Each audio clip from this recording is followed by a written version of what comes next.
साथियों नमस्कार, मैं हरिश्चंद्र बर्णवाल। अब तक तो इंडी अलायंस के भीतर शह और मात का खेल चल रहा था, मगर यहां तो बंगाल में अपनी ही पार्टी के भीतर ममता बनर्जी के साथ खेल हो गया। ऐसा खेल जिसकी कल्पना करना भी मुश्किल है। जी हां, और आपको याद है दोस्तों, अभी कुछ दिन पहले ही यह खबर आई कि जेडीयू के अंदर नीतीश और उसके राष्ट्रीय अध्यक्ष के बीच सब कुछ सही नहीं चल रहा है। फिर पता चला कि नीतीश कुमार ने अपनी पार्टी के राष्ट्रीय अध्यक्ष लल्लन सिंह को हटाकर खुद अध्यक्ष बन गए। मगर यह कहानी लोगों को हजम होती या सारी चीजें क्लियर होती, उससे पहले ही एक खतरनाक कहानी यह भी आ गई कि पार्टी के अंदर चल रही अंदरूनी कलह की जो खबर है ना, वो सबसे बड़ी खबर तो पश्चिम बंगाल से आ रही है और बहुत दिनों से चल रहा है। यहां तो जेडीयू में सब कुछ हो गया, लेकिन तृणमूल कांग्रेस में क्या हो रहा है ये तो खुलकर सामने भी नहीं आ पाया।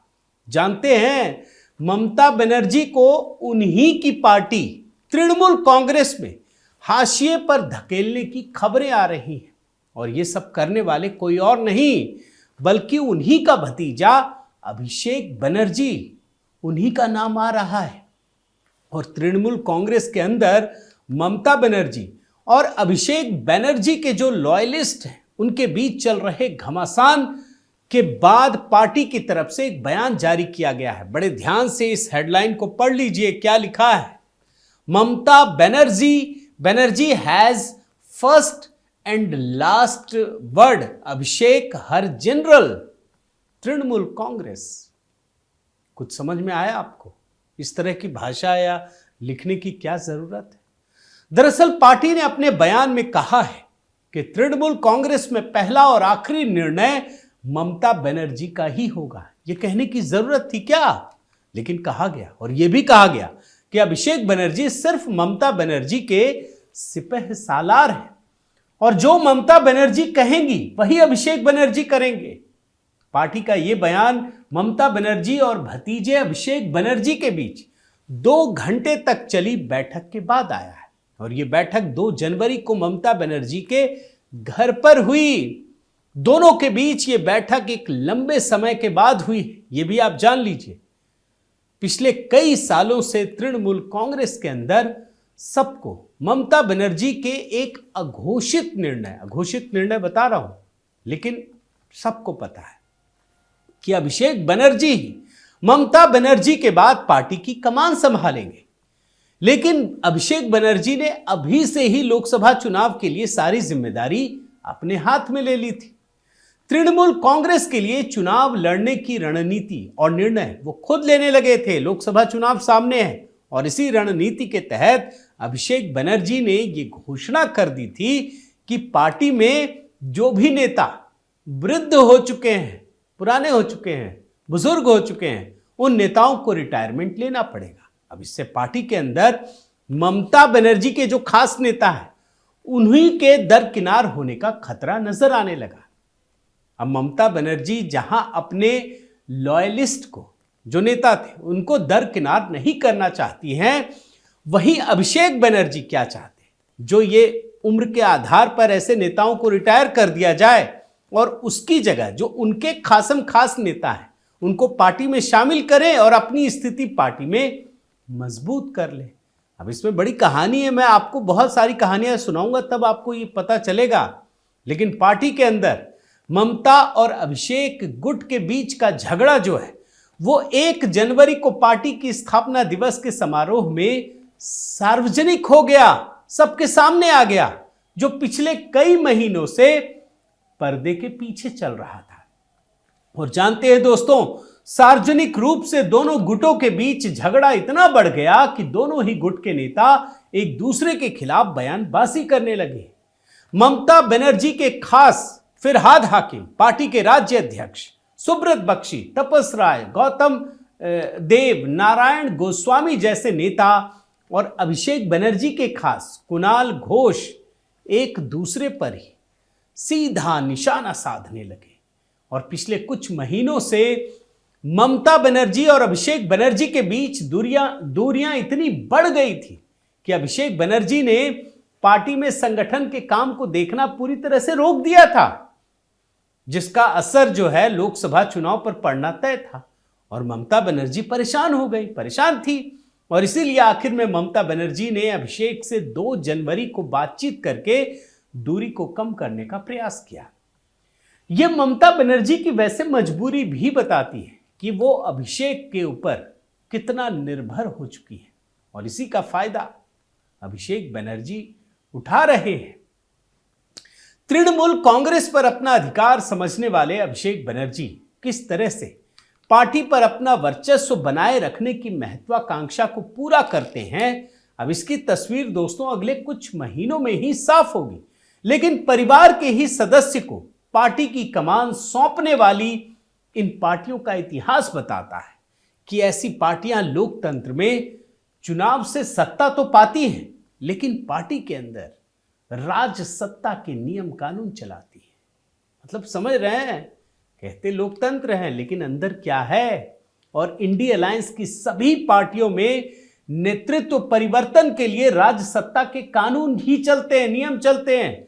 जब पश्चिम बंगाल में तृणमूल कांग्रेस में एक परिवार के अंदर नेतृत्व को लेकर खींचतान की खबरें आ रही हैं, उसी समय झारखंड से भी ऐसी ही खबर है दोस्तों कि मुख्यमंत्री हेमंत सोरेन अपनी पत्नी कल्पना सोरेन को मुख्यमंत्री का पद सौंपने की तैयारी कर चुके हैं। अब ये कर चुके हैं, ये क्यों कह रहा हूं, इसके लिए बकायदा हेमंत सोरेन ने गांडेय विधानसभा के विधायक सरफराज अहमद को इस्तीफा भी दिलवा दिया है, जिससे उनकी पत्नी वहां से चुनाव लड़ सके। सरफराज अहमद ने ऐलान किया है कि अगर इसकी जरूरत पड़ी तो इसका इस्तेमाल किया जाएगा। जी हां, बयान सुन लीजिए। जरूरत थी पार्टी को, मैंने किया, पार्टी के लिए दिया। अब अगर अभी खुदा ना खास्ते अगर कोई क्राइसिस हो गया तो उसमें इस्तेमाल होगा उसका। और हेमंत सोरेन को दोस्तों ऐसा इसलिए करना पड़ रहा है क्योंकि उन्हें डर है कि अवैध खनन के भ्रष्टाचार के मामले में ईडी पूछताछ के बाद उन्हें गिरफ्तार कर सकती है। उनको अच्छी तरह से पता है। और जिस तरह से अवैध खनन के मामले में मुख्यमंत्री सोरेन के सहयोगियों और अधिकारियों के खिलाफ ईडी की जांच तेज हुई है, उससे हेमंत सोरेन को अपनी गिरफ्तारी का डर बढ़ना स्वाभाविक है। वैसे यह बात भी याद रखिए दोस्तों कि जो हेमंत सोरेन आज अपनी पत्नी को मुख्यमंत्री बनाने की तैयारी कर रहे हैं, उस खुद हेमंत सोरेन को भी झारखंड मुक्ति मोर्चा पार्टी का नेतृत्व और जो मुख्यमंत्री का पद मिला ना, वो अपने पिता शिबू सोरेन से ही विरासत में मिला है, जिसको वो अपनी पत्नी को ट्रांसफर करना चाहते हैं। और ये भी जानना जरूरी है कि कल बकायदा इस मामले में हेमंत सोरेन ने बैठक की विधायकों के साथ और ये तय किया गया कि अभी वो ही मुख्यमंत्री रहेंगे जब तक गिरफ्तारी हो नहीं जाती। आप सुन लीजिए बयान। बैठक में 43 विधायक थे। 43 विधायकों में बातें यही आई कि हेमंत जी आज भी मुख्यमंत्री हैं, आगे भी मुख्यमंत्री रहेंगे। अब ये तो बड़ा टेम्पररी मामला है क्योंकि उनकी गिरफ्तारी लगभग तय मानी जा रही है। और उनके हटने के बाद क्या होगा, ये एक कांग्रेसी विधायक ने बोल दिया, खुद सुनिए। Kalpana Soren will be the CM of Jharkhand, next CM. Irfan Ansari ने कहा दिया सीता है, मां सीता, अगर ऑप्शन मिलेगा तो सबसे पहले प्रस्तावक इरफान अंसारी बने। अब हेमंत सोरेन की पत्नी ही मुख्यमंत्री क्यों होगी, इसका भी तो ये बड़ा जस्टिफिकेशन ढूंढते हैं ना। ये भी खुलासा उनके एक विधायक ने ही किया, ये भी सुन लीजिए। जब राबड़ी देवी शासन चला सकती है तो कल्पना सोरेन क्यों नहीं? हाँ, वो तो पढ़ी लिखी है। एलएलबी भी जो है ठप्पा मार लालू जी की पत्नी ने जब चला लिया सत्ता और पूरे समय तक चलाया, तो मैं नहीं समझता हूँ कि इनको अगर मौका मिला तो चलाने में कोई दिक्कत है। यानी दोस्तों, झारखंड में आज जिस तरह से लोकतंत्र का माखौल उड़ाने की कोशिश की जा रही है, ऐसा ही कुछ 1997 में बिहार के मुख्यमंत्री लालू प्रसाद यादव ने किया था। चारा घोटाले में जेल जाने से पहले लालू ने अपनी पत्नी राबड़ी देवी को मुख्यमंत्री बना दिया था। और जिस समय राबड़ी मुख्यमंत्री बनी थी, उस समय वो सिर्फ घर के अंदर तक ही सीमित थी, घर गृहस्थी का काम देखती थी। लेकिन लालू ने प्रजातंत्र का माखौल उड़ाते हुए बिहार में अपनी राज सत्ता कायम कर ली। और आज न सिर्फ पार्टी की कमान अपने बेटे तेजस्वी यादव को दे रखी है, बल्कि इस रणनीति पर भी काम कर रहे हैं कि नीतीश कुमार इंडिया अलायंस के लिए देश में काम करें, छोड़ें मुख्यमंत्री का पद और ये उनके बेटे को मिल जाए। अब बिहार के बाद दोस्तों उत्तर प्रदेश आइए। यहां भी इंडिया अलायंस की पार्टी समाजवादी पार्टी में भी इसी तरह पार्टी के नेतृत्व का परिवर्तन 2017 में हुआ था। समाजवादी पार्टी पर अपना वर्चस्व बनाने के लिए वर्तमान अध्यक्ष अखिलेश यादव ने अपने पिता और पार्टी के राष्ट्रीय अध्यक्ष मुलायम सिंह यादव और उनके भाई शिवपाल सिंह यादव को पार्टी से ही निकाल दिया और पार्टी पर पूरी तरह से अपना कब्जा कर लिया। पार्टी पर कब्जा करने के बाद लखनऊ में स्थित पार्टी मुख्यालय पर कब्जा करने के लिए अपने पिता और चाचा के समर्थकों के साथ जमकर झगड़ा और हाथापाई की। इस तरह से देश के लोकतंत्र में पार्टी के अंदर राज सत्ता स्थापित करने वाले अखिलेश यादव ने ठीक वैसे ही अपने पिता और चाचा से सत्ता छीन ली जैसे मुगलों के दौर में मुगल शासक किया करते थे। अखिलेश यादव ने अपने पिता से न सिर्फ पार्टी और सत्ता छीनी बल्कि चुनाव आयोग में अपने पिता के खिलाफ पार्टी के चिन्ह के लिए मुकदमा भी लड़ा, जिसमें पिता मुलायम सिंह को हार का मुंह देखना पड़ा।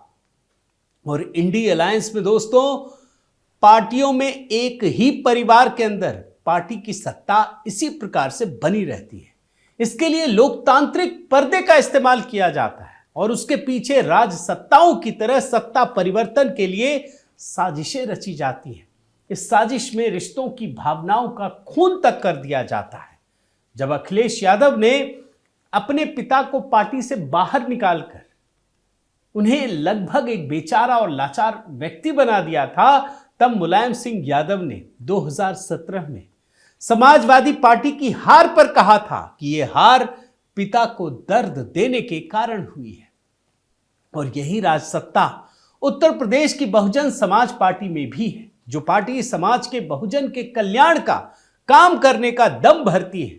उस पार्टी का नेतृत्व कांसीराम के हाथों से निकलकर मायावती के हाथों में आ गया। यहां तक तो ठीक था, लेकिन आज मायावती पार्टी का नेतृत्व अपने भतीजे आकाश आनंद के हाथों में सौंपने की घोषणा कर चुकी है। यह देश के लोकतंत्र के साथ कितना बड़ा विश्वासघात है कि लोकतंत्र के नाम पर पीएम मोदी को बदनाम करने वाली इंडिया अलायंस की पार्टियों के अंदर चुनाव के आधार पर निर्णय नहीं लिए जाते हैं। इन पार्टियों में दोस्तों एक ही परिवार के सदस्य पार्टी पर अपना कब्जा बनाए रखने का खेल खेलते रहते हैं। यही खेल आप याद रखिए महाराष्ट्र की एनसीपी के अंदर भी चल रहा है। भतीजे अजीत पवार ने अपने चाचा शरद पवार के खिलाफ पार्टी में बगावत करके एक नई पार्टी बना ली है या उसी पार्टी को छीन लिया। अब जिस पार्टी की कमान शरद पवार अपनी बेटी सुप्रिया सुले को देने की रणनीति बना रहे थे, उस रणनीति को ही अपने दांव पेच से खुद करके पूरी पार्टी को अजीत पवार ने अपने कब्जे में ले लिया। और आज शरद पवार को अजीत पवार न सिर्फ महाराष्ट्र की राजनीति में हाशिए पर कर दिया है, बल्कि इंडिया अलायंस की राष्ट्रीय राजनीति में भी कमजोर कर दिया है। आज शरद पवार अपनी पार्टी और उसके चिन्ह को बचाने के लिए चुनाव आयोग में कानूनी लड़ाई लड़ रहे हैं। दोस्तों, सवाल यही उठता है कि सामंतवादी सोच से चलने वाली ये पार्टियां क्या इस देश के लोकतंत्र को मजबूत कर सकेंगी? यही नहीं, लोकतंत्र को बचाने का मुद्दा बनाने वाली कांग्रेस के अंदर राज्य सत्ता किस तरह से हावी है, इसका पता इसी से चलता है कि आज भी इस पार्टी के लिए सारे निर्णय नेहरू गांधी परिवार की सहमति से ही लिए जाते हैं। यहां तक कि पार्टी का अध्यक्ष भी वही बन सका जो परिवार का वफादार है। तो कुल मिलाकर साथियों, लोकतंत्र में राजसत्ता की तरह वफादारी के आधार पर पार्टी के अंदर निर्णय लेने की परंपरा को लेकर चलने वाला इंडिया अलायंस देश के लोकतंत्र के लिए ही सबसे खतरनाक है।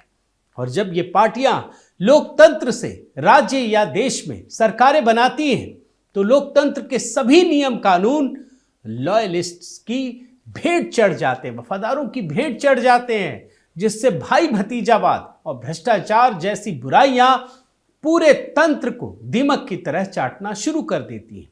वफादारी के बल पर चलने वाली पार्टियां सत्ता के लिए मुस्लिम तुष्टीकरण से लेकर सनातन संस्कृति को जड़ से खत्म करने का काम करती हैं और यही आज के परिवेश में पूरी तरह से खुलकर नजर आ रहा है। बहुत बहुत धन्यवाद। आपसे निवेदन है साथियों कि आप मेरे चैनल को जरूर सब्सक्राइब कीजिए। आपको पसंद आ रहा है तो कमेंट कीजिए, बताइए, अपनी भी राय रखिए ताकि मुझे पता चल सके कि कौन सी चीज़ें आपको अच्छी लगी और क्या आप नई चीज़ें चाहते हैं। और इस बेल आइकन को प्रेस करना भी मत भूलिएगा। बहुत बहुत धन्यवाद। नमस्कार।